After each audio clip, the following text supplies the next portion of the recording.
एक राजा था। वह बहुत कंजूस था। एक बार उसके यहाँ एक नट और नटनी अपनी नृत्य कला का प्रदर्शन करने आए। राजा ने उन्हें रात्रि में नृत्य प्रदर्शन करने की अनुमति दे दी। नट और नटनी बहुत प्रसन्न हुए। उन्होंने सोचा राजा के यहाँ से प्रचुर मात्रा में उपहार प्राप्त होंगे। शाम के समय राजा के नृत्यशाला में महफिल जमी। राज परिवार, प्रमुख मंत्रीगण और राजपुरोहित भी नृत्य देखने के लिए उपस्थित हुए। नटनी सुंदर नृत्य कर रही थी और नट मृदंग बजा रहा था। सभी दर्शक मंत्रमुग्ध होकर नटनी की नृत्य कला का आनंद ले रहे थे। आधी से ज्यादा रात बीत चुकी थी, लेकिन अभी तक किसी ने कुछ भी नहीं दिया था।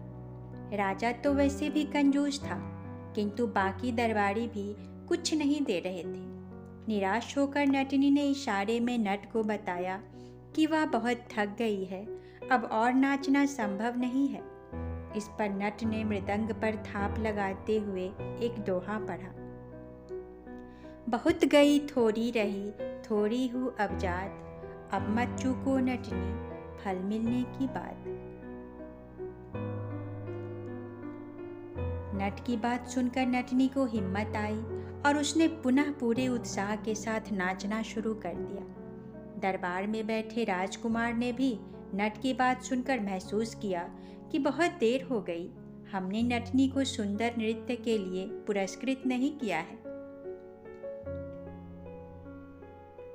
राजकुमार ने अपने गले में पहना कीमती हार उतारकर नटनी की ओर उछाल दिया। कंजूस राजा ने यह देखा तो मन मसोस कर रह गया। थोड़ी देर में राजकुमारी ने भी अपना नौलखा हार उतारकर नटनी को भेंट कर दिया।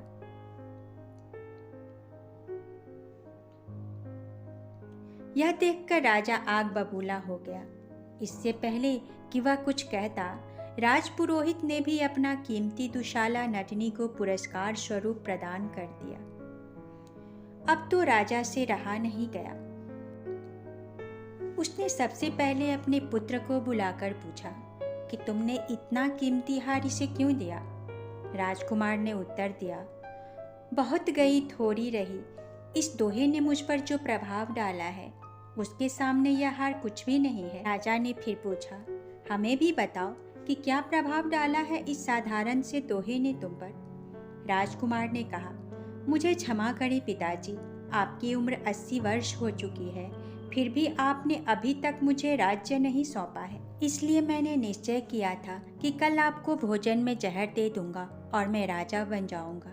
किंतु इस नट की बात ने मुझे बोध कराया कि आपकी अधिकतर उम्र बीत चुकी है, अब थोड़ी ही बची है, तो मैं यह पाप क्यों करूं? थोड़े दिन और इंतजार कर लेता हूँ। राजा हतप्रभ रह गया।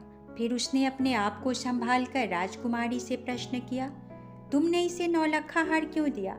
राजकुमारी ने उत्तर दिया, पिताजी, इसके शब्दों ने मुझे कुल की बदनामी से बचा लिया।